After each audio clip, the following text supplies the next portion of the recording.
Paz e graça para você ligado nessa emissora. Começamos agora o seu programa de reflexão, entrevistas e debates de todas as noites. Hoje, naquele formato que você tanto aprecia, o formato presidencial, como a gente apelida, né? Pois é, e o tema também é fascinante, apaixonante. Um dos assuntos mais discutidos até hoje da Bíblia.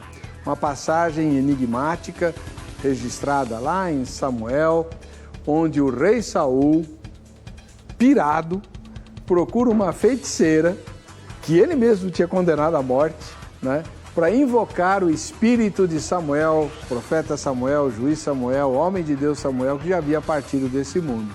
E Saul estava tão destrambelhado, tão perdido, tão sem direção, sem norte, que precisava de alguém de Deus para falar com ele. Deus se recusava a conversar com ele por Urim e Tumim e por outras coisas, né? Então ele invocou o Espírito de Samuel. O problema na passagem é que alguém responde para a feiticeira. Ela invoca o Espírito de Samuel e alguém aparece. E aí? Quem foi que falou com a feiticeira?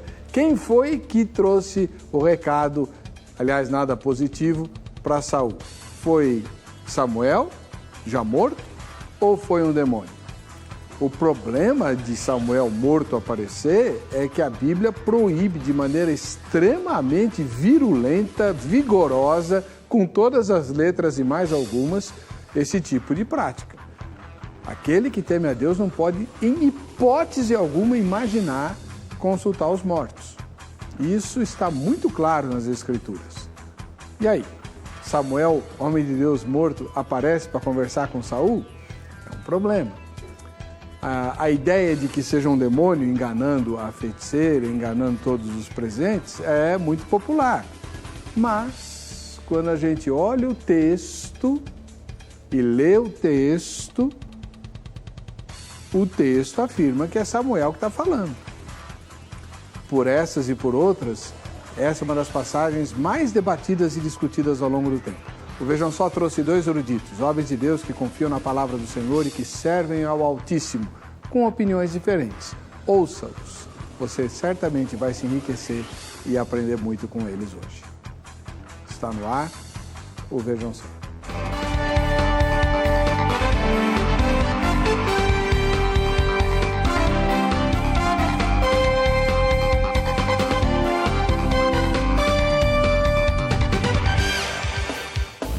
Olá, é com muita alegria que começamos mais essa edição do programa Vejam Só, um oferecimento da Academia Teológica da Graça de Deus, a AGRADE. Hoje nós temos um debate e quem tem que começar o debate é quem nasceu mais antigamente. Você nasceu que ano, pastor? 73. E o irmão? E ganhou. Não quer contar? Tá bom. Pastor Thomas Tronco. Ele é ministro da Igreja Batista Redenção, parceiro do Vejam Só. Muito obrigado pela sua presença. Deus Prazer. abençoe. Seja muito bem-vindo. Eu que agradeço o convite. Eu sempre veio com muita alegria. Faz tempo que o senhor não vem, né? Eu fiz uma cirurgia de coluna e fiquei aí um tempo parado. Tá tudo bem? Tá, graças a Deus. Tem dias bons, dias maus, mas a graça de Deus tá em todos eles. Amém. E onde fica a Igreja Batista Redenção? Fica na Avenida General Ataliba Leonel, 3780, na Parada Inglesa. Nosso site é www.igrejaredencal, né, redenção.org.br. Então, o pessoal pode entrar lá, tem artigo, tem vídeo, tem texto, tem sermão, tem mais do que dá para ler. Então, fica aí o meu convite para o internauta visitar o nosso site. Muito obrigado pela sua presença. Quem vai discutir esse assunto com o pastor Thomas Tronco é o pastor Gabriel de Oliveira Porto, da Igreja Batista Boas Novas, que é também autor de livros, e um dos livros que ele escreveu vai ser sorteado hoje, já eu mostro aqui. Seja muito bem-vindo, pastor Gabriel, paz e graça. Paz e graça, pastor Heber, paz e graça também, pastor Thomas. É um prazer estar aqui de volta com vocês. O pastor Thomas, acho que já faz uns 2 anos que a gente conversa pela internet, mas ainda não nos conhecemos pessoalmente, né? Então, você já discutiu com quase todo mundo aqui, né? É, uma boa parte. E fiz muitos amigos, graças a Deus. O Gran Conato, você já veio? Não, com o Gran Conato ainda não. Mas Ainda o pastor tem mais um, Jamierson também se tornou meu amigo, inclusive meu patrão agora, o pastor Jamierson, né? Porque lá no Seminário Batista Livre de Guarulhos, que a gente começou esse ano lá esse trabalho, e eu sou um dos professores que estou dando aula lá junto com ele e outros professores conhecidos aqui do Vejam Só também. O irmão prefere ser encontrado no seminário ou lá na Boas Novas? Em Boas Novas é mais fácil. Então, dá o endereço. A Igreja Batista Boas Novas fica ali na região da Vila Prudente, Rua Marechal Malete, número 611, Parque da Vila Prudente, perto ali do metrô Vila Prudente, da Avenida Anhangamelo. Muito obrigado pela presença do irmão. Eu que agradeço. Vamos ver o que o nosso querido e amado Zeca preparou para apresentar o difícil tema de hoje. Em seguida, conheceremos a opinião que cada um dos 12 debatedores vai defender a partir do segundo bloco. Vejam só. Hoje vamos estudar um texto bíblico que tem uma das respostas mais polêmicas da Bíblia, pois para muitos temos aqui um apoio à consulta de espíritos. Será que isso é possível? A nossa pergunta é a seguinte: quem falou com Saul por meio da feiticeira? Samuel ou um demônio? Essa passagem está relatada no primeiro livro de Samuel, capítulo 28. Vamos ler apenas os versículos 11 e 12. Então lhe disse a mulher: quem te farei subir? Respondeu ele: faze-me subir Samuel. Vendo a mulher a Samuel, gritou em alta voz, e a mulher disse a Saul: por que me enganaste? Pois tu mesmo és Saul. Temos um dos textos mais complicados da Escritura Sagrada diante dos olhos. Seria possível que o próprio Samuel aparecesse e falasse com Saul? Mas o profeta não estava morto? Ou seria um demônio que apareceu e falou para enganar Saul? Mas esse tipo de consulta aos mortos não é abominável? A dificuldade de interpretação acontece principalmente pela narrativa bíblica dessa passagem, já que o escritor do texto diz claramente que quem apareceu era Samuel. Então, numa primeira possibilidade, podemos dizer que o próprio profeta voltou dos mortos, por ordem de Deus, para trazer mais juízo sobre a vida de Saul. Essa possibilidade não é a mais aceita entre os teólogos, porém, encontra base na própria Escritura, já que o autor inspirado está convicto de ser o próprio profeta Samuel que estava ali, falando e profetizando para o rei Saul. Uma dificuldade dessa interpretação é que em todo o Antigo Testamento é condenado qualquer tipo de consulta aos mortos. Então, por que, nesse momento, Deus permitiria que Samuel viesse para falar com Saul? Outra possibilidade, um pouco mais remota, é que a própria feiticeira estava enganando o rei, fingindo ver algo apenas para não desagradá-lo, mas, na verdade, ela não estava vendo e nem ouvindo nada. Para finalizar, temos aquela que é a interpretação mais comum entre os evangélicos, de que foi o próprio Satanás que apareceu para falar. Essa possibilidade é baseada em alguns detalhes do texto, como, por exemplo, o momento em que a feiticeira diz que viu subir alguém. Muitos afirmam que isso reforça a ideia de ser um demônio, já que ele está embaixo, no inferno. Logo, o objetivo era enganar o rei, mentindo, trazendo assim sobre ele um pecado ainda maior, uma maior condenação. A dúvida que surge nessa interpretação é: por que o texto não fala que era Satanás, mas afirma ser Samuel? De fato, não existe unanimidade entre os teólogos sobre essa questão. E quando existe dúvida, polêmica e debate, é claro que está no Vejam Só. Por isso, meu amigo, nada de mudar de canal. Nós já estamos no ar. Hoje o programa é naquele formato com tempos definidos. Como faz tempo que vocês não vêm, então temos uma novidade. Quando faltarem 20 segundos para terminar ou a resposta ou o comentário de vocês, vai soar um alarmezinho, né? Tipo uma bomba que vai explodir, né? Um bip. Então, é esse aí. Olha lá. Só que ele não fica os 20 segundos para não atrapalhar vocês. Sim. É só a dica de só que, avisar. A partir daquele momento, vocês têm 20 segundos para concluir o pensamento. Tá bom? Eu já vi aí no programa. Achei interessante que quando tá acabando, parece o coração quando dá parada cardíaca, né? Morreu, acabou. É bem por aí. A ideia é mais ou menos só sob pressão, senão não tem graça. Pastor Tomás Tronco, o senhor é o mais velho, embora vocês dois sejam muito jovens, né? Qual vai ser a posição que o senhor vai defender a partir do próximo bloco? Que é o próprio Samuel. A Bíblia diz que Samuel repete várias vezes, como a própria matéria, tão bem feita, apontou. A questão principal aqui, na importância dessa defesa, não é nem o fato de estar lá Samuel ou não, mas são as implicações que a hermenêutica usada para dizer se é Samuel ou não vai causar sobre a bibliologia e até sobre a cristologia. Então, cristologia? Até sobre a cristologia. Com o tempo a gente chega lá, mas a posição é de que é o próprio Samuel. Deus enviou o espírito de Samuel para trazer condenação, para repetir o que já havia sido dito para Saul e trazer a condenação iminente dele. Teu irmão crê que foi Samuel que apareceu dos mortos? Sim. Misericórdia. Tá bom. Pastor Gabriel de Oliveira Porto, ministro da Igreja Batista Boas Novas. O irmão vai defender a ideia de... Eu trabalho com duas hipóteses, uma mais provável, outra menos provável.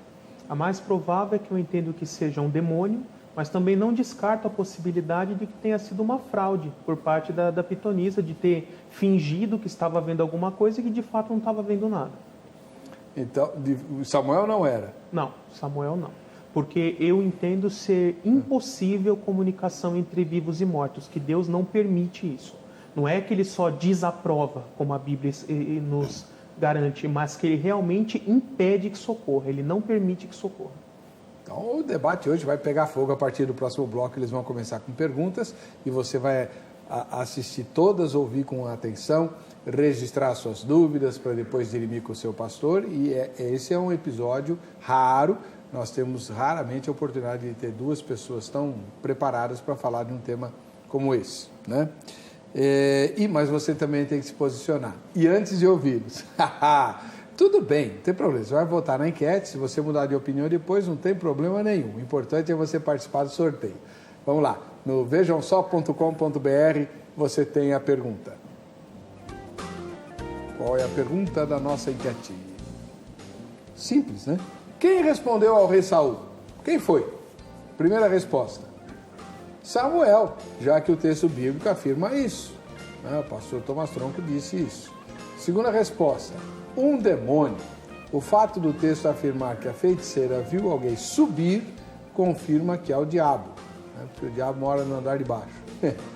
E a última resposta: nenhuma das anteriores. Ou não sei, que também faz parte do nenhuma das anteriores, né? Tá lá. Votou na enquete, você se habilita a ganhar o presente autografado pelo autor. Olha aqui, ó, o livro do pastor Gabriel, Entenda a Trindade. O homem como que eu vou dizer, ousado, né? Entender a Trindade? Mas tá aí, ó, o nome do livro dele, Entenda a Trindade, tá aí. Pastor Gabriel de Oliveira Porto, que é um dos debatedores, ao final do programa vai saber quem é o ganhador e já faz a dedicatória, né? Faço, sim. Aí você já vai levar para casa, pôr na estante. É um grande amigo meu, tal, me mandou o livro dele. Pôr na estante não é melhor ler, né? Não, claro. Não, para mostrar para os amigos, né, que dedicatória do autor é coisa rara. Né? Sim. Então tá aí. Hoje o assunto é quem apareceu para Saul lá no episódio de Endor. Temos conosco o pastor Tomás Tronco, da Igreja Batista Redenção, e o pastor Gabriel de Oliveira Porto, da Igreja Batista Boas Novas. O pastor Tomás Tronco disse que foi o próprio Samuel defunto que atendeu a invocação da médium. Uau! Sua primeira pergunta. A primeira pergunta é justamente sobre o texto, né, de 1 Samuel 28, ali entre os versículos 12 e 20, o texto afirma claramente 4 vezes, que eu contei aqui, pelo menos mais claro, tem mais uma ainda, mas não é tão claro, mas 4 vezes claramente diz ser Samuel. Então a pergunta é, o registro bíblico está enganado? O escritor, inspirado pelo Espírito, ele se enganou? Essa é a pergunta. Essa é a pergunta. 3 minutos, pastor. Ok. Então, com certeza não está enganado, o registro bíblico é correto, é infalível, é inspirado por Deus, né? Mas o meu entendimento a respeito desse trecho é que a narrativa está sendo feita a partir da perspectiva de Saul, né? E aqui nós temos que ver todo o cenário em que essa situação chegou.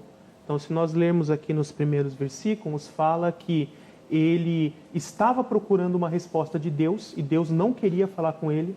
Procurou por meio de oração, por meio do Urim e Tumim com o sacerdote, por meio de profetas, e Deus estava se recusando a falar com ele. Ele já tinha entregado Saul como rejeitado, não queria falar com ele, né? E também o texto vai falar um pouquinho mais à frente que ele já estava há mais de um dia inteiro sem comer e sem beber. Então imagina, num lugar quente, árido, você ficar não só sem comer, mas sem beber o dia inteiro. Ele já estava desidratado, então totalmente fragilizado, não só fisicamente, mas mentalmente, com todo o estresse daquela situação, né? E aí, eu entendo aqui que o ponto-chave fica no verso 14, onde diz assim: entendendo Saul que era Samuel, inclinou-se com o rosto em terra e se prostrou. Então, a partir desse versículo, eu entendo assim que, é lógico, foi muito fácil ele ser enganado, porque quando ele chegou lá, falou assim: eu quero que você me invoque um espírito. Aí ela já pergunta: de quem? Aí ele fala: de Samuel. Então não precisou nem adivinhar de quem era, ele já entregou. Aí depois, quando ela fala que vê alguém subindo, é lógico assim, Saul não viu nada. Isso, teoricamente, era a feiticeira que estava vendo em transe e relatando para ele o que supostamente ela estava vendo. E aí ela dá uma descrição genérica: via um velho com uma capa. Todo mundo conhecia Samuel, todo mundo sabia como ele era, então qualquer um ia dar uma descrição dessa, né? E aí o texto diz: entendendo, pensando, né, supondo que fosse Samuel, ele agiu de forma coerente com essa ideia de quem ele estava pensando. Mas, no meu entendimento, a descrição seguinte está dentro da ótica do rei Saul enganado, que estava pensando ser Samuel, mas que ele cometeu um equívoco. E a Bíblia registra esse equívoco que ele cometeu pela própria perspectiva dele. Então, o texto não tem erros, mas registra a percepção de Saul. É isso? Sim, uma percepção equivocada. Ok. Muito obrigado pela sua resposta. Deu certinho. Pastor Thomas, seus comentários. Sim, o problema é que Saul não é o escritor do livro de 1 Samuel. E então, a visão que ele teve, ou que ele supôs, não foi o que dirigiu, por exemplo, no versículo 12, o autor original, movido pelo Espírito, produzindo a palavra inspirada, inerrante de Deus, escreveu: vendo a mulher a Samuel, gritou em alta voz. Depois, no versículo 15, diz assim, a hora que já entra na conversa, né? Samuel disse a Saul. Depois, no versículo 16, então disse Samuel. E, finalmente, o versículo 20 mostra o estado em que Saul ficou por causa das palavras de Samuel. Então, Saul não é o escritor. Ele aparece aqui na história contada por outro escritor. Mas, quando a Bíblia mostra um episódio em que há um engano, assim, ela deixa isso claro. Um exemplo é o de Davi, quando foi enganado pela mulher de Tecoa. Ela chegou e contou uma história, Davi não queria receber Absalão em casa. E aí houve ali uma tramóia. Absalão procurou a mulher e falou: vai lá e finja que aconteceu uma história assim com você. Conte essa história e aí produza no meu pai uma declaração que me beneficie. Só que o próprio texto, narrado pelo autor, deixa isso claro. Então isso mantém a veracidade da palavra de Deus. E o fato de a mulher gritar aqui em alta voz e perceber que era Saul e dizer: por que me enganaste? Mostra que o que ela viu foi algo completamente diferente do que ela estava acostumada. Então esse texto, versículo 12, diz que vendo a mulher a Samuel, gritou em alta voz e disse a Saul: por que me enganaste, pois tu mesmo és Saul?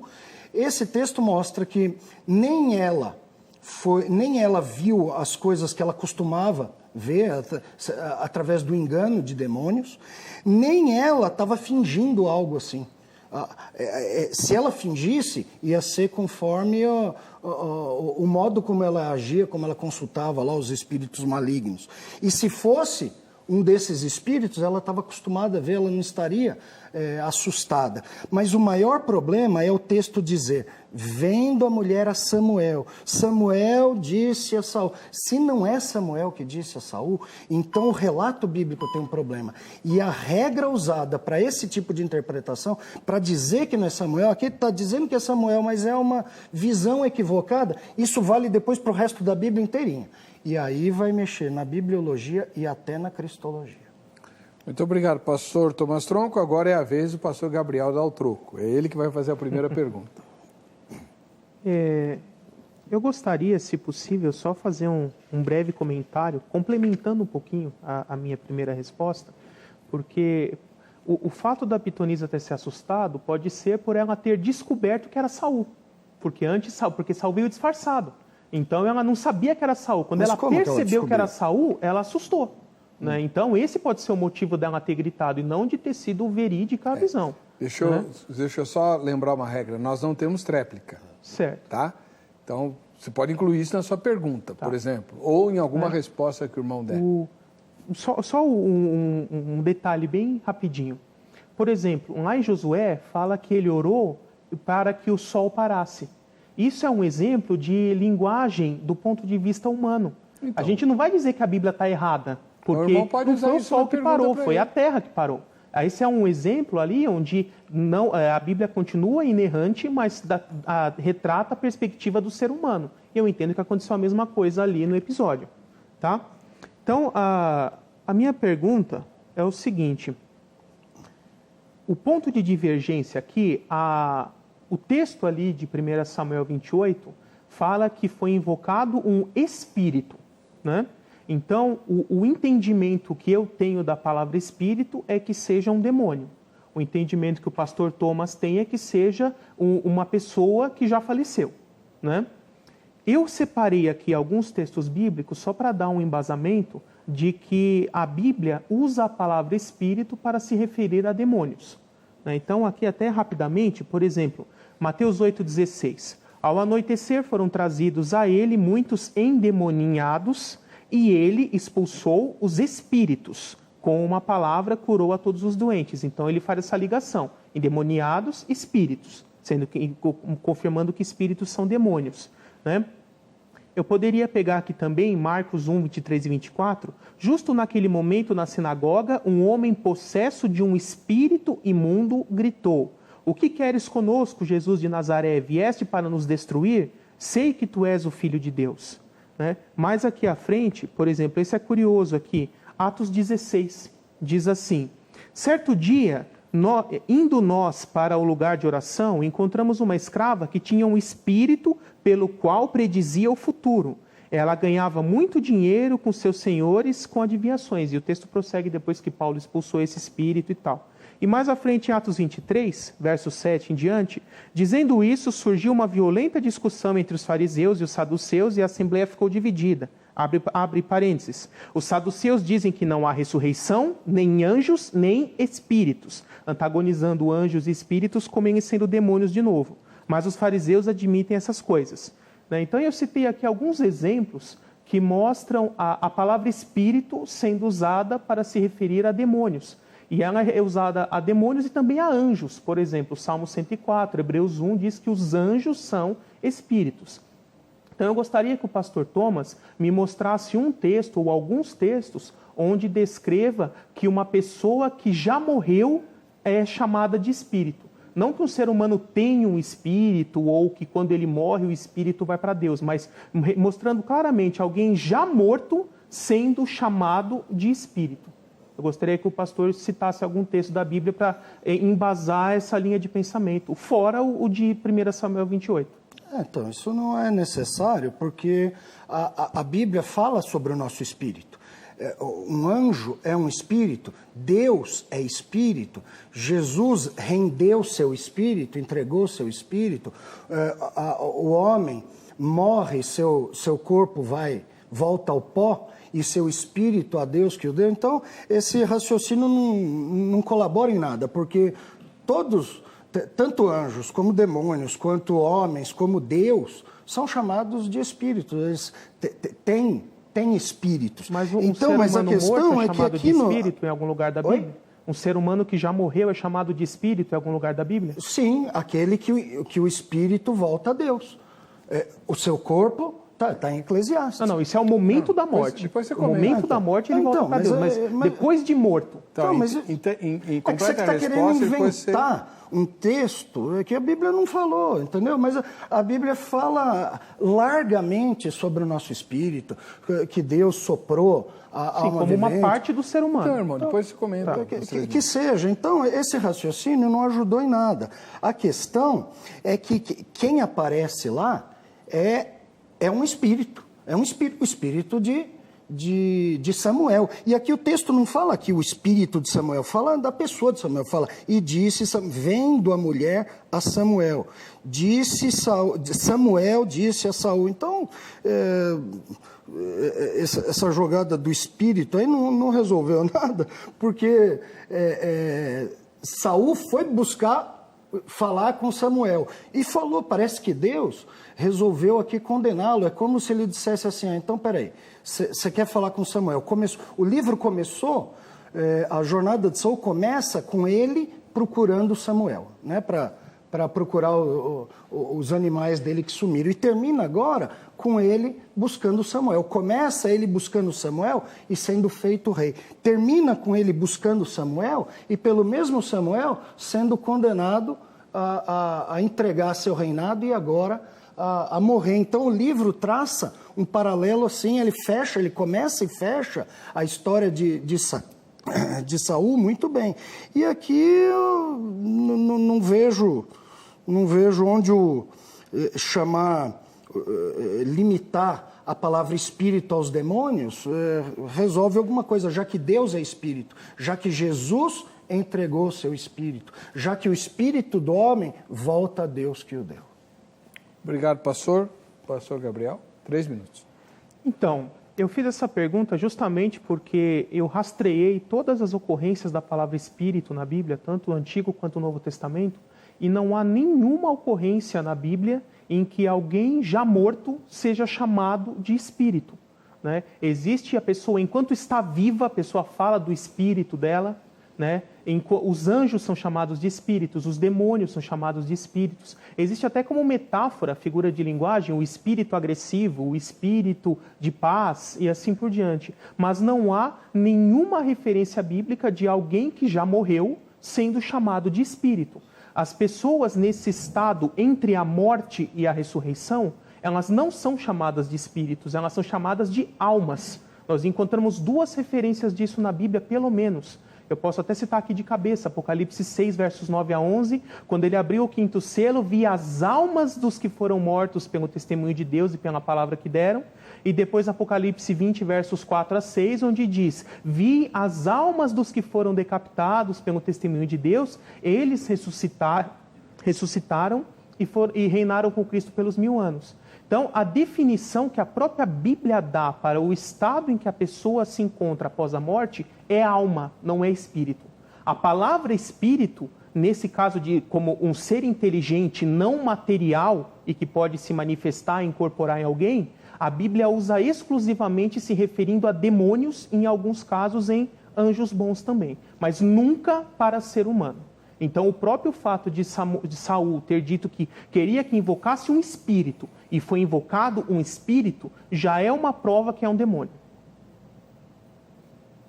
Claro? Ok. Vamos lá. Primeira rodada concluída. Segunda rodada agora. Pastor Thomas Tronco, sua segunda pergunta. Muito bem. Quem apareceu a Jesus no Monte da Transfiguração? Moisés ou um espírito maligno? Uau! Ok. 3 minutos.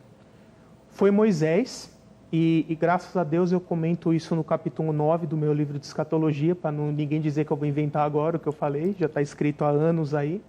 Então, por que o texto ali fala que foi chamado Elias, que apareceram à presença de Cristo, Elias e Moisés? Não fala Elias e a alma de Moisés, nem Elias e o espírito de Moisés. Então, qual é o meu entendimento a esse respeito? Elias, nós temos a certeza de que ele está vivo. porque subiu aos céus vivo. E Moisés é representado exatamente igual a Elias, com a mesma aparência, com a mesma natureza, com a mesma essência. E o texto não diz alma de Moisés ou espírito de Moisés, diz Moisés. Por isso, eu entendo que naquele momento Moisés estava vivo. E como eu encaixo isso? Eu entendo que Moisés chegou a morrer, ali no final de Deuteronômio, mas que ele foi ressuscitado, não de forma glorificada, como os adventistas defendem, por exemplo, mas apenas voltou a viver no mesmo corpo mortal. E que ele foi levado vivo aos céus, assim como Elias algum tempo depois. E os textos que corroboram isso é que o próprio Deuteronômio fala que nem o corpo nem o túmulo dele nunca foram encontrados, e depois nós vamos encontrar no Novo Testamento que uma citação de um livro chamado Livro da Ascensão de Moisés, onde Judas, vai falar que o próprio arcanjo Miguel lutou com Satanás pela posse do corpo de Moisés. Então, por que Deus teria que mandar um arcanjo, talvez o mais forte arcanjo, para lutar com Satanás pela posse de um corpo que estaria destinado a simplesmente se dissolver na terra? Isso não faz sentido nenhum. Então, Deus tinha algum propósito a ser realizado com aquele corpo. E por que Satanás ia assumir uma briga com Miguel por causa de um cadáver? Também não faz sentido. Então, o único sentido é que Deus tinha um propósito a ser cumprido por meio daquele corpo. Trazerem de volta à vida e levá-lo vivo aos céus. E qual o motivo disso?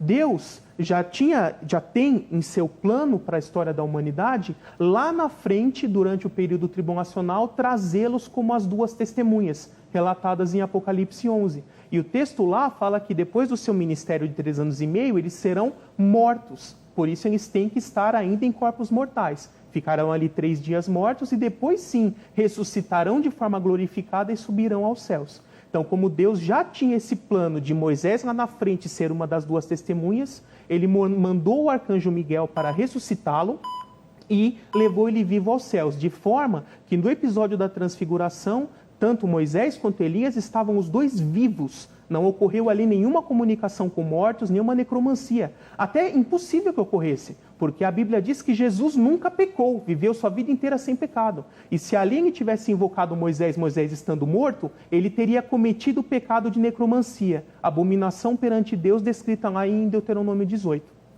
Obrigado, pastor Gabriel. Pastor Thomas, seus comentários. O problema é que a Bíblia não fala nada disso, de Deus ressuscitar o corpo de Moisés.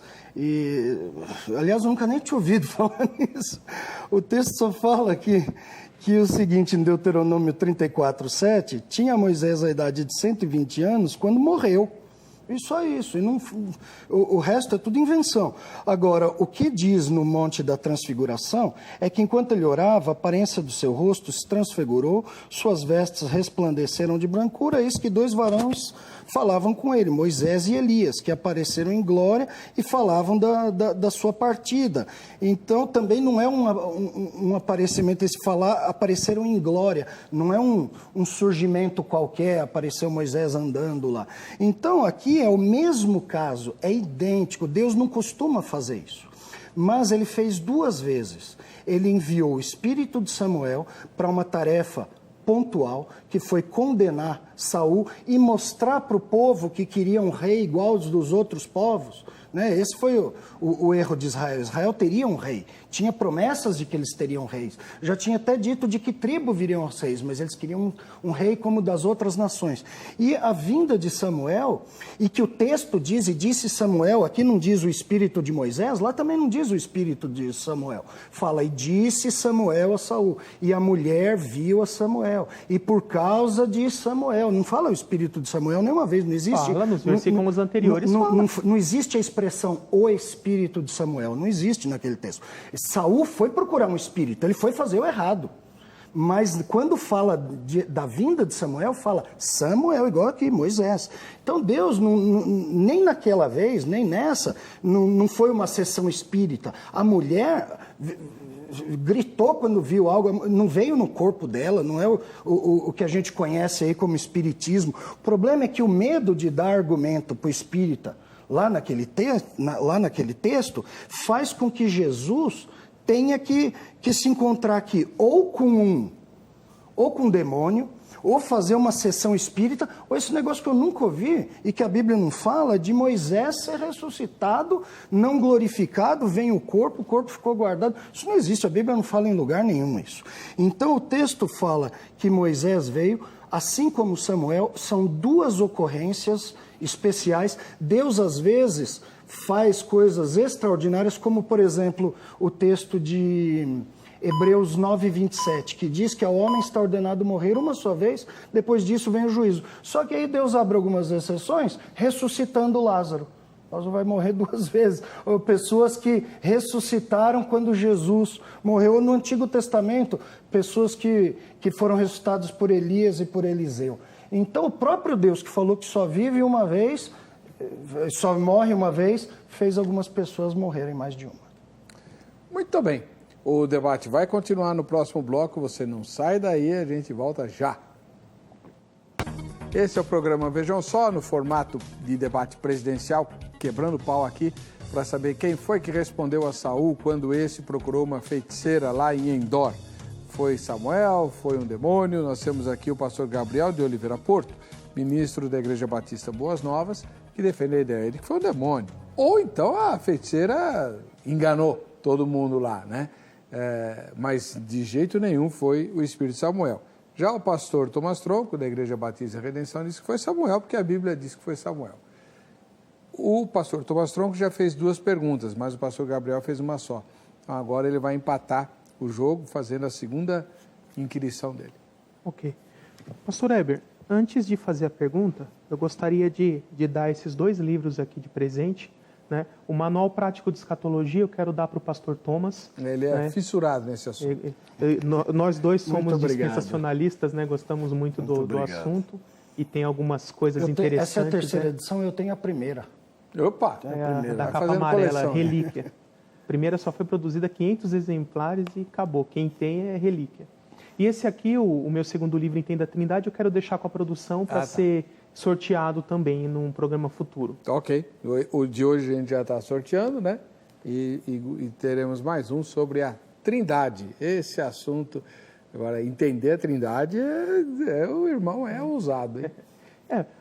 Às vezes o pessoal olha esse título e acha que eu falo só da Trindade. Na verdade, eu fiz uma sistemática completa de todos os assuntos relacionados ao Pai, ao Filho e ao Espírito Santo. São 3 disciplinas completas aí. Né? A teontologia, a cristologia e a paracletologia. Tudo no mesmo volume. Muito bom. Sua segunda pergunta, pastor Gabriel. Então,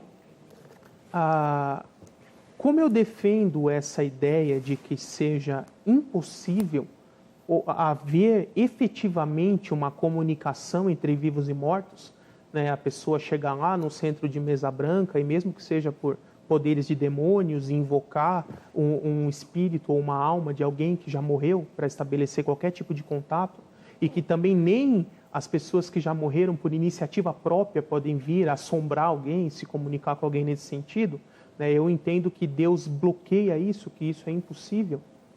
Eu gostaria que o pastor Thomas citasse qual o embasamento bíblico dele, né, para defender de que seja realmente possível comunicação entre vivos comuns e mortos, né? Porque, por exemplo, no caso do Monte da Transfiguração, foi o próprio Deus, na pessoa de Cristo, não é um caso comum, né? E o caso de 1 Samuel 28, ele é bastante controverso, né? Então, fora esses textos, existe algum texto bíblico que pode nos dar embasamento de que efetivamente exista comunicação, a possibilidade de comunicação entre vivos e mortos, que Deus, mesmo desaprovando, que Ele permita que isso ocorra?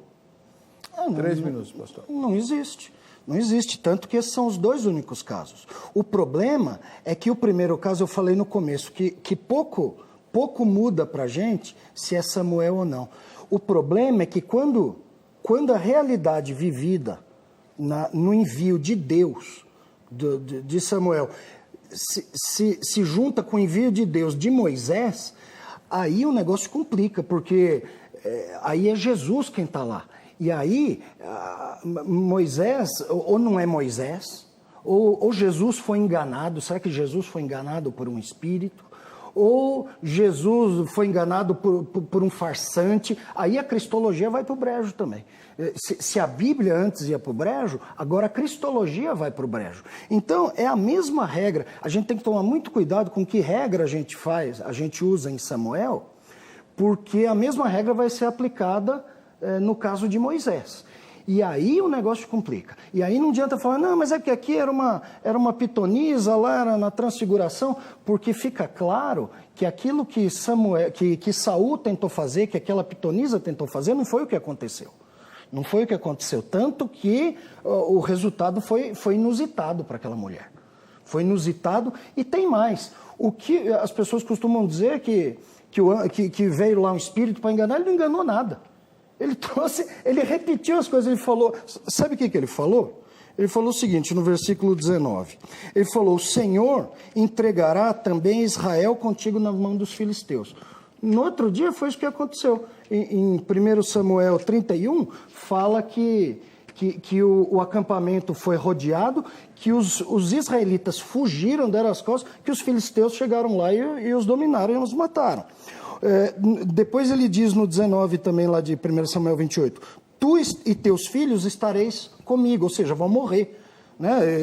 Assim como eu morri, vocês também. A ideia de ir junto é como a de Davi, que o menino, filho de Batseba, morreu e Davi estava lá orando, e ele fala, não tem jeito, agora eu vou comer, porque ele não tem como vir a mim, eu vou a ele. Ou seja, nós vamos morrer, vamos para a sepultura do mesmo jeito. Isso aconteceu também. Os 3 filhos da batalha lá, que estavam na batalha de Saul, está lá registrada a morte deles. E finalmente de Saul. Aí depois ele diz também no 19, Samuel diz, o acampamento de Israel, o Senhor entregará na mão dos filisteus. E também fala isso, confirma isso em 1 Samuel 31, quando diz que vendo os filisteus que eles venceram a batalha, eles habitaram naquela terra. Então o espírito que veio lá, o próprio Samuel, falou toda a verdade, assim como Moisés, quando veio para Jesus, falou a verdade. São os 2 casos que a Bíblia relata. A Bíblia não relata mais nenhum,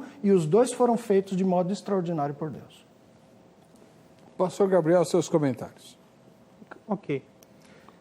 Aqui, assim, com todo respeito, eu percebo que nas 2 perguntas que eu fiz, careceu um pouco de embasamento bíblico, né? Porque eu perguntei se havia algum texto bíblico em que pessoas que já morreram são chamadas de espíritos. Não tem, na Bíblia inteira, mas tem textos falando que eles são demônios. Agora eu perguntei se existe algum texto bíblico que diga que é possível comunicação entre vivos e mortos, né? Também não tem texto bíblico que fala sobre isso, né? Esse texto aí que é bastante controverso, e o Monte da Transfiguração, eu entendo que Moisés estava vivo, mas mesmo supondo, em último caso que tivesse, não foi um homem que o invocou, foi Deus, na pessoa de Cristo. Então também não serve para aplicar essa situação.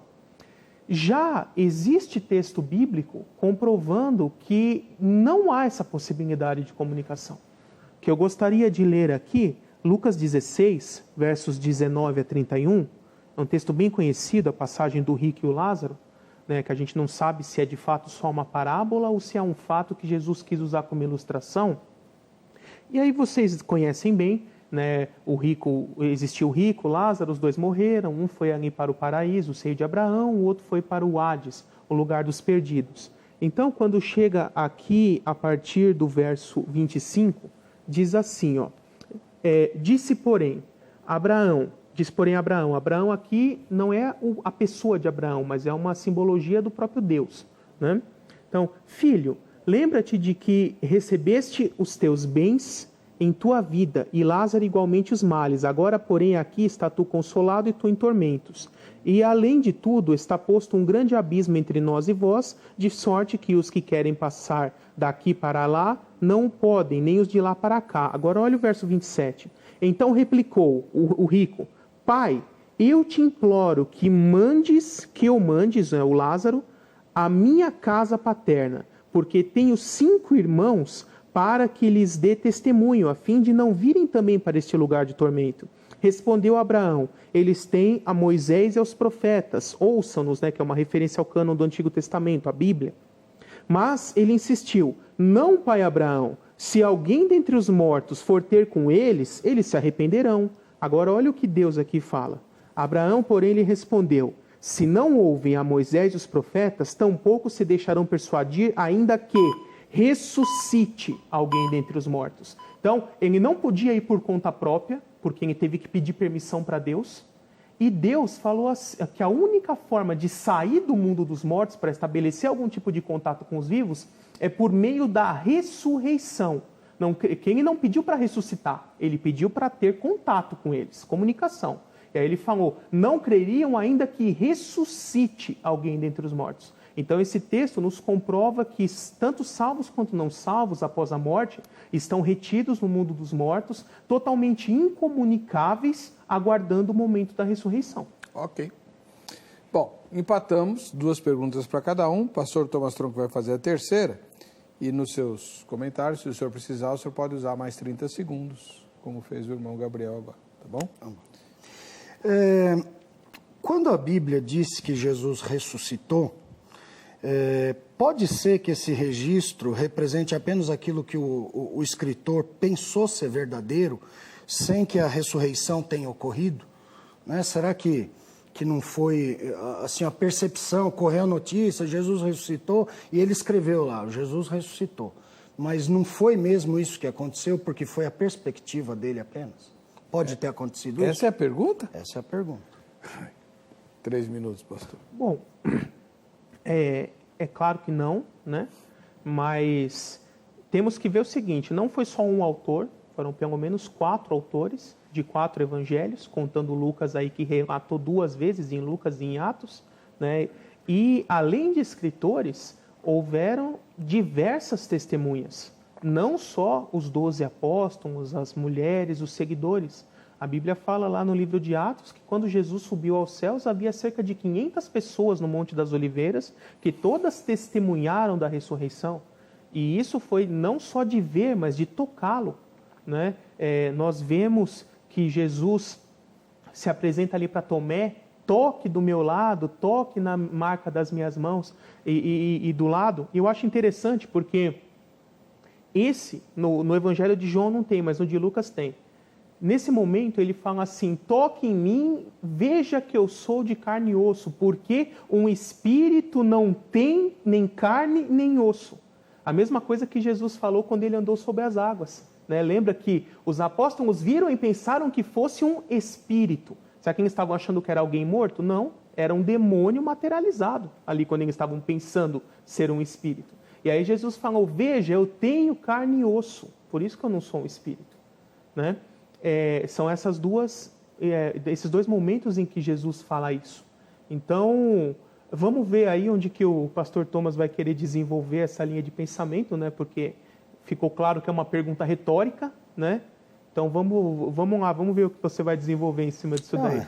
É claro, 3 minutos, eu concordo com tudo isso, é claro que Jesus ressuscitou.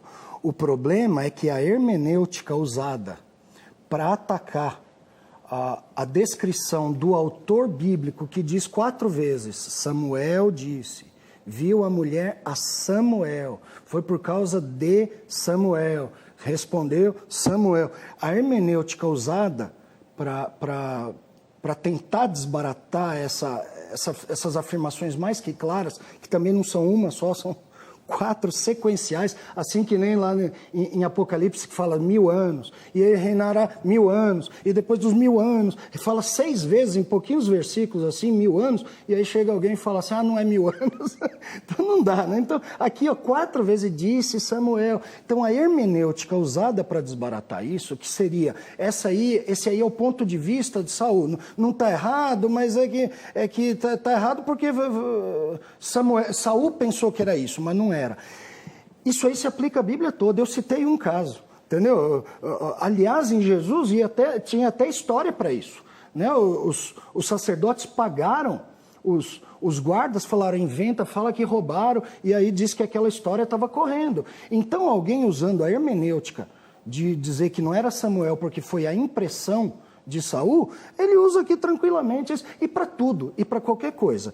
Quanto a versículos que não existem, o argumento do silêncio, entendeu? É um argumento que serve para os dois lados. Fala, ó, não existe nenhum versículo que fala isso. Não existe também que fala. Então, o argumento do silêncio não existe. E finalmente... Oi? Eu citei os que falam. E finalmente, quando fala que... E isso é fruto de uma interpretação errada justamente da parábola do rico e Lázaro. Porque o rico fala assim com Abraão, e aqui diz Abraão, não fala Deus. É uma parábola e na parábola está Abraão. E aí Abraão responde, há um abismo entre nós. Mas quando ele fala, manda Lázaro lá, ele não fala, há um abismo aqui.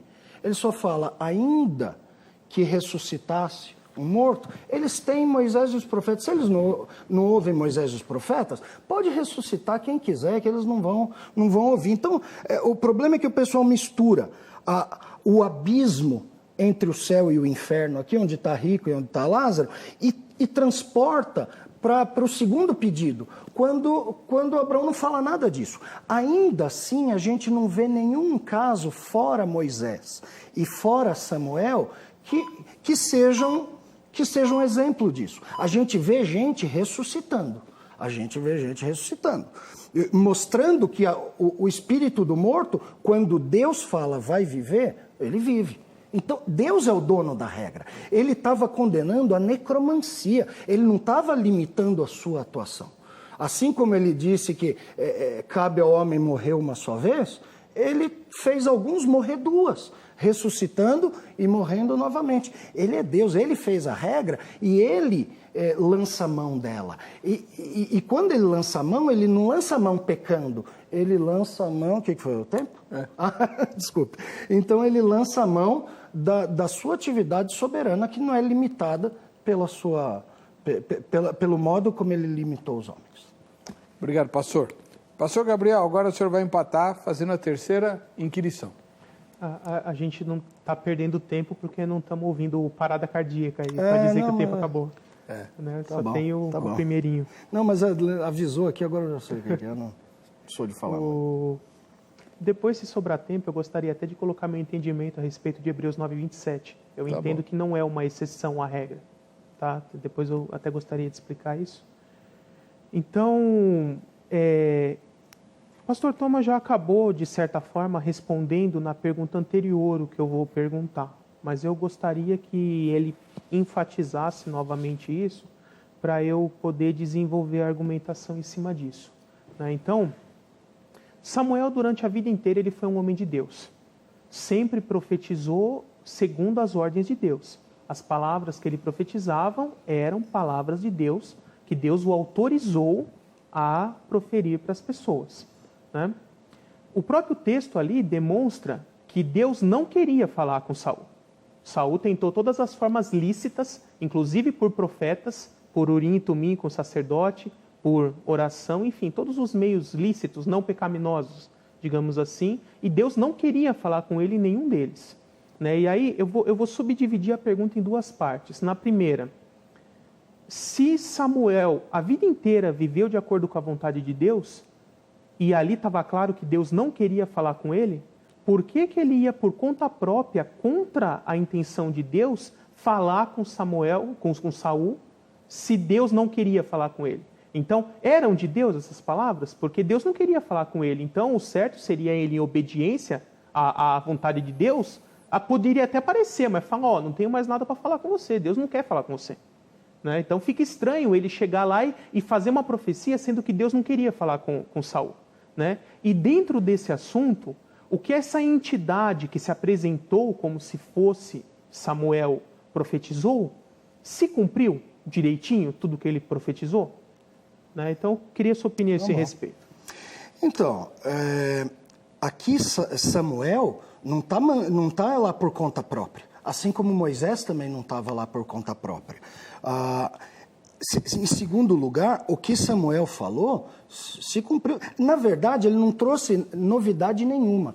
Quando Saul teve uma porta fechada na cara por parte de Deus, dizendo, eu não vou falar, ele lança a mão desse último recurso e parece que aqui Deus fala assim, então você quer falar com Samuel, né?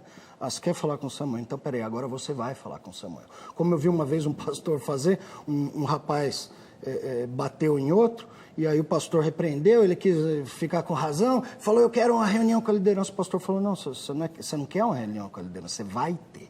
Você vai ter. E a consequência disso foi a condenação final de Saul. Tudo, aqui não teve nenhuma profecia nova. Aqui só teve repetição. Você perdeu o seu trono. E agora você vai morrer. As pessoas dizem assim, ele disse que amanhã estarás comigo. E aí o texto de Davi depois diz que ele viajou 3 dias até Ziclag. E o problema é que isso não é a sequência do texto aqui. O texto faz uma comparação entre o final da vida de Saul e a de Davi, a desobediência de Saul e a obediência de Davi. Igual faz com José e Judá em Gênesis 37, 38, 39, vai comparando os dois. E aí, quando entra em 1 Samuel 29 e começa a contar o que aconteceu com Davi, ele dá um pause na história aqui de Saul. E aí, lá na frente fala, entretanto, os filisteus lutaram, ou seja, depois de abrir esse parênteses e contar o que Davi fez, não só nos próximos 3 dias, mas nos outros, de buscar a família, trazer de volta, de premiar tudo, depois de falar isso, ele volta na outra história, entretanto, os filisteus lutaram com Saul, e aí venceram eles, os filhos, também diz assim, não morreram todos os filhos, né, porque ficou Isbosete, mas é óbvio que é os filhos da batalha. Ele está falando aqui de uma guerra. Fala, vocês vão lutar com os filisteus, o acampamento vai ser tomado, você e seus filhos, não fala todos os seus filhos, cada um dos seus filhos, mas você e os seus filhos vão morrer, e o acampamento israelita vai ser tomado, eles vão tomar de vocês.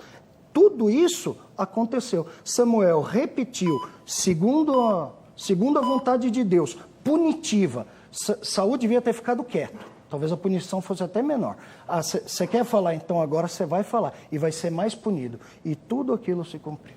Então o texto bíblico não tem erro nenhum. Seus comentários, pastor. Ok. O pastor Thomas aí já praticamente deu a minha resposta, né? Eu só preciso detalhar ela um pouquinho melhor. Então, realmente, essa entidade ali, como ele disse muito bem, não precisava de nenhum poder divino para profetizar o que profetizou.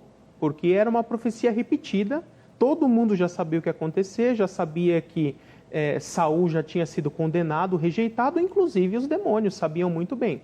Então seria muito fácil para um demônio dar aquela sentença que, apenas analisando o ambiente e a situação, ele sabia que chegaria nessa situação.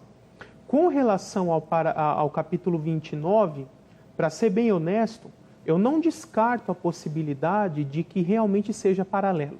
Mas eu não vejo no texto estrutura gramática suficiente para nos dar essa certeza. Pode ser que seja, pode ser que não seja. Como no texto não tem nada do capítulo 28 para o 29 que indica, enquanto isso estava acontecendo, com Davi aconteceu tal coisa, não tem nada desse tipo, eu entendo que ali seja sequencial, sim. Então, se nós formos ver que demorou 3 dias para Davi descer a Ziclag, depois ele viu que a vila estava queimada, tinha todo mundo sido levado cativo, e ele ficou mais algum tempo no encalço dessas pessoas. Depois ele encontrou um escravo que tinha se libertado, esse escravo falou que fazia 3 dias que ele não comia, já passava mais 3 dias. E aí ele encontrou esse pessoal, derrotou-os, tomou de volta. Então, fazendo as contas, teria se passado pelo menos 1 semana da data da profecia até o momento em que Saul realmente morreu. E não no dia seguinte, como essa entidade falou. Eu vejo aí um erro de precisão. Morreu, mas não morreu no dia seguinte. Demorou um pouco mais do que isso, né? E com relação aos filhos, a ideia que eu vejo lá no texto é de que realmente seriam todos. Quando fala os seus filhos, é todos. Ele não diz alguns dos seus filhos, ou 3 filhos seus, alguma coisa que indique que não fosse todos. Isso teria que ser uma inferência, dizer que é ou não é. E Isbosete, sendo ele adulto e tendo até condição de assumir como rei depois por um curto período de tempo, eu acho que é lógico que ele também foi para a batalha e participou da batalha, mas ele deve ter fugido na hora certa, alguma coisa assim, e acabou sobrevivendo. Tá? Então, a profecia ela não se cumpriu em cada detalhe. Demorou alguns dias até Saul morrer com seus filhos, e não foram todos seus filhos que morreram. Um sobreviveu, que foi o Esbocete, e depois até virou rei. Eu vejo aqui que os demônios, pela análise do ambiente, teriam plenas condições de fazer essa profecia genérica, e justamente o fato dela não ter se cumprido em detalhes prova que não era de Deus, porque a profecia de Deus sempre se cumpre em todos os detalhes, né? E também aqui, como um último ponto a esse respeito, o mesmo texto de Deuteronômio 18 que proíbe a necromancia, o espírito de adivinhação, mais à frente ele vai dizer que se o que alguém profetizou não se cumprir, essa profecia não veio de Deus. Tá bom. Nós fomos perguntar lá na Crentolândia a opinião dos crentes sobre esse episódio tão específico aí da Bíblia. Vamos ver o que eles disseram. Saul, ele foi se consultar com uma feiticeira. Sim. O que a gente quer saber é o seguinte: nessa oportunidade, quem apareceu ali para responder a pergunta de Saul? Foi o próprio Samuel ou foi um demônio? Sim, na verdade aquela passagem de Saul, a passagem diz que sai um espírito de baixo. E essa palavra de baixo, no termo original, é a mesma palavra que, se eu não me engano, no versículo de Colossenses, que diz que o inferno fica embaixo. Então, esse embaixo é a mesma palavra lá em Colossenses que diz que o inferno fica embaixo. Então, são espíritos de baixo. E naquele tempo, na verdade, eles consultavam necromante, que hoje seria o espiritismo. E isso nós sabemos, tem umas dezenas de versículos na Bíblia que é totalmente errado. É um demônio. Um demônio que apareceu para Samuel. Na minha convicção, do que eu entendo, que seria então o demônio mesmo. Né? Senão eu vou ter que desfazer toda a minha crença em questão de retorno de quem morre, né? Com exceção de Jesus, que é a primícia dos que morrem, mas com certeza que foi o demônio mesmo. Com certeza foi um demônio. Ali fica bem claro na palavra de Deus, né? Que primeiro, aquele demônio, a feiticeira diz, eu estou vendo algo subir, né? Então, ou seja, algo que veio ali da profundeza da terra. Segundo, o demônio fala, né, que no outro dia estaria ele e os seus filhos com ele. Primeiro, que Saul não morreu no outro dia. Então houve uma mentira ali. Segundo, que os suicidas não herdarão o reino de Deus, né? Então, ou seja, se ele estaria com ele, com certeza não foi no céu, porque Saul se suicida naquela guerra. Ficou convencido, pastor Thomas? Não dá.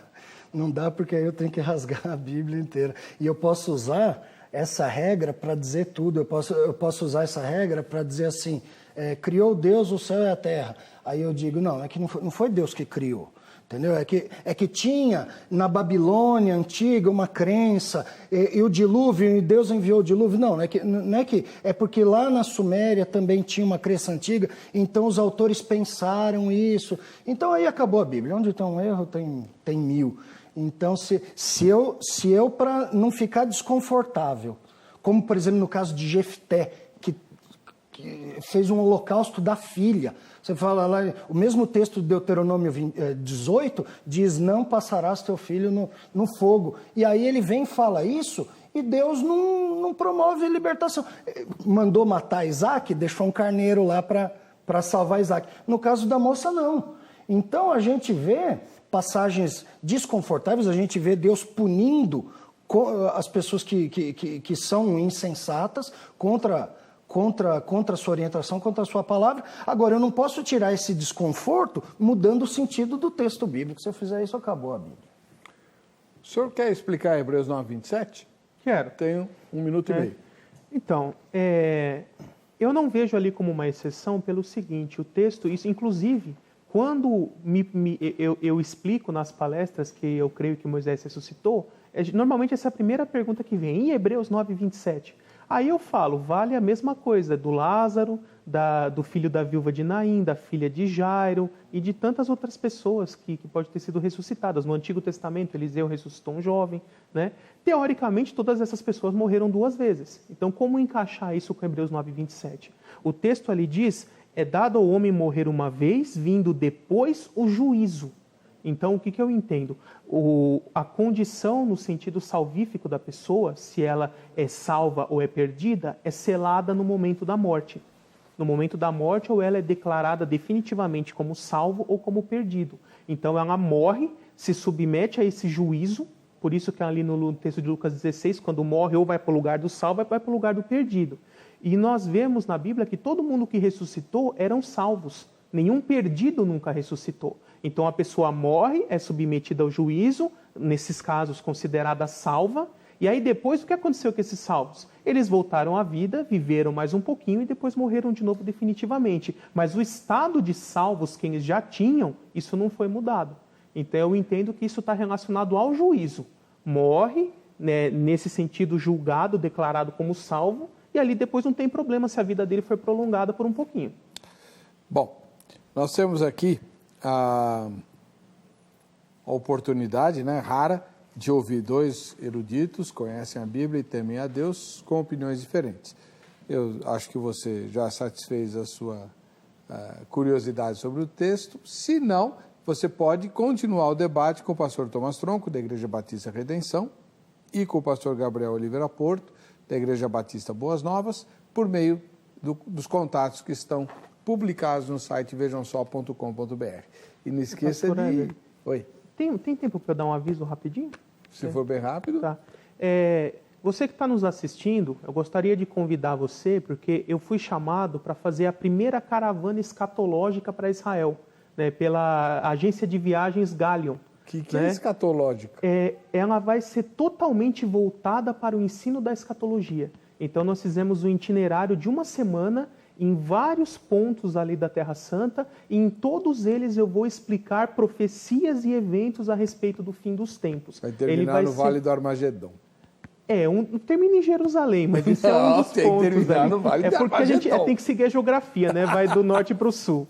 Né? Mas vai ser um evento muito legal, né? Tá com um preço bem acessível, vai ser agora em dezembro, 11 a 18 de dezembro. Eu vou ser o líder da caravana. Né? E se você tivesse interessado em ter essa caravana, eu vou fazer pelo menos umas 15 palestras ali, cada uma explicando in loco, né? Sentando ali no Monte das Oliveiras, falando dos eventos, chegando ali no platô do templo, explicando o que vai acontecer, o Vale de Megido, o Mar da Galileia e tantos outros lugares onde eu vou explicar as profecias bíblicas para o fim dos tempos em cada lugar. Então, se você se interessa, mande um e-mail, meu e-mail está no site aí do Vejam Só, que eu passo mais informações a contato. Bom, estouramos o tempo. Quem é que ganhou o livro do pastor Gabriel? Mauro, lá aqui de São Paulo. Maravilha, Mauro. Parabéns, a gente se vê no próximo Vejam Só.